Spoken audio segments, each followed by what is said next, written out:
Dear friends, this is Savi from Savi's Corner. Welcome to my channel. இன்னைக்கு நம்ம சேனல்ல பார்க்க போற ரெசிபி காளான் மசாலா.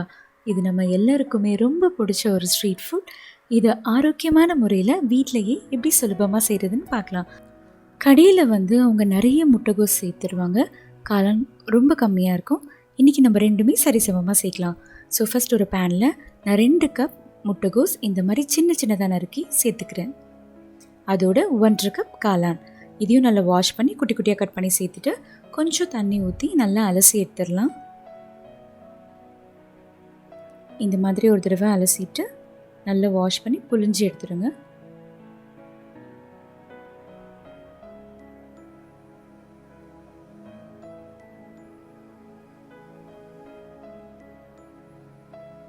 எடுத்தாச்சு. இப்போ இதில் 1 கப் மைதா மாவு சேர்த்துருக்கேன். வேணும்னா நீங்கள் கோதுமை மாவும் சேர்த்துக்கலாம். ஆனால் கடையில் இருக்க அந்த டேஸ்ட் இருக்காது. இதோட 1/4 கப் கார்ன்ஃப்ளவர் மாவு அந்த முறுமுறுப்புக்காக. இதில் 2 table spoon Kashmiri red chilli powder, 2 table spoon garam masala, தேவையான அளவு உப்பு இதெல்லாம் சேர்த்து நல்லா மிக்ஸ் பண்ணிக்கோங்க. கொஞ்சம் கூட தண்ணி சேர்க்க வேண்டாம். ஏன்னா நம்ம அலசினதில் இருக்க தண்ணி இதுக்கு போதுமானதாக இருக்கும். போக போக இந்த மாதிரி வந்துடும். இப்போ இதை நம்ம எண்ணெயில் ஃப்ரை பண்ணிடலாம். ஸோ பேனில் எண்ணெய் சூடு பண்ணிவிட்டு இந்த மாதிரி போட்டு எடுத்துக்கோங்க. பக்கோடா மாதிரி கொஞ்சம் கொஞ்சமாக உதிரி போட்டாலே போதும்.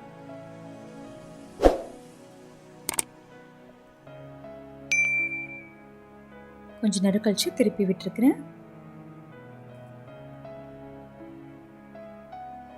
அவ்வளோதான், நல்லா பொரிஞ்சிடுச்சு. இந்த மாதிரி கலரில் வரும்போது நம்ம எடுத்துடலாம். இது சும்மாவே சாப்பிட்றதுக்கு முறுமுறுன்னு சூப்பராக இருக்கும். இது இந்த மாதிரி குட்டி குட்டியாக பிச்சு போட்டுக்கோங்க. இப்போ நம்ம கிரேவி செய்ய ஆரம்பிச்சிடலாம். ஸோ ஒரு பேனில் 2 டேபிள் ஸ்பூன் எண்ணெய் சேர்த்துருக்கேன். எண்ணெய் நல்லா சூடானதும் இதில் 2 வெங்காயம் நல்லா சின்ன சின்னதாக கட் பண்ணி அதையும் அதோட சேர்த்துருக்கேன். வெங்காயம் கொஞ்சம் வதங்கட்டும். இப்போ இதில் 3 பச்சை மிளகாயை சேர்த்துருக்கேன். அதோட 1 கொத்து கருவேப்பிலை ரெண்டுத்தையும் சேர்த்து நல்லா மிக்ஸ் பண்ணிக்கோங்க. வதங்கிடுச்சு. இப்போ இதில் 2 டேபிள் ஸ்பூன் இஞ்சி பூண்டு விழுது. அந்த பச்சை வாசம் போகிற வரைக்கும் நல்லா வதக்கிக்கணும். இப்போ இதில் தேவையான மசாலாலாம் சேர்த்துடலாம்.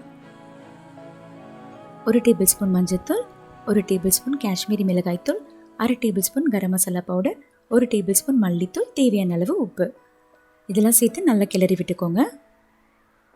இப்போ நம்ம தேவையான சாஸ்லாம் சேர்த்துடலாம். So 2 table spoon tomato sauce, 1 table spoon red chilli sauce, 1 table spoon soya sauce.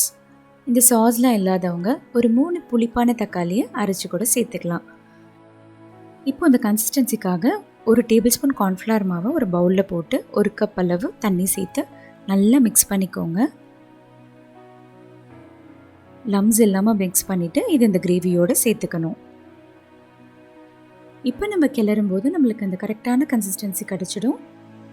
So ஒரு தடவை கொதிச்ச உடனே கடைசியாக இந்த வறுத்தெடுத்த காளான் முட்டைக்கோசை இதோட சேர்த்துடலாம். சேர்த்து நல்லா கிளறி விட்டுருங்க. ஒரு 2 நிமிஷத்தில் இதை நம்ம ஆஃப் பண்ணிடலாம். இப்போ எப்படி சர்வ் பண்ணுறதுன்னு பார்க்கலாம். ஒரு பவுலில் அந்த காளான் மசாலாவை சேர்த்துக்கோங்க. அதோட சின்ன துண்டுகளை நறுக்குன்னு வெங்காயத்தை தூவிக்கணும்.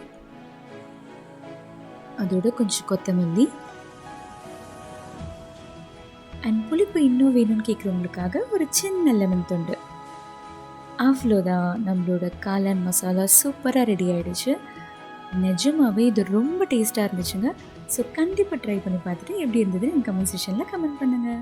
தேங்க்யூ ஸோ மச் ஃபார் வாட்சிங். என்னோடய வீடியோ உங்களுக்கு பிடிச்சிச்சுன்னா கண்டிப்பாக லைக் பண்ணுங்கள், ஷேர் பண்ணுங்கள் அண்ட் என்னோடய சேனலுக்கு மறக்காமல் சப்ஸ்கிரைப் பண்ணுங்கள். சப்ஸ்கிரைப் பண்ணும்போது பக்கத்தில் இருக்க பெல் பட்டனை ப்ரெஸ் பண்ணிவிடுங்க.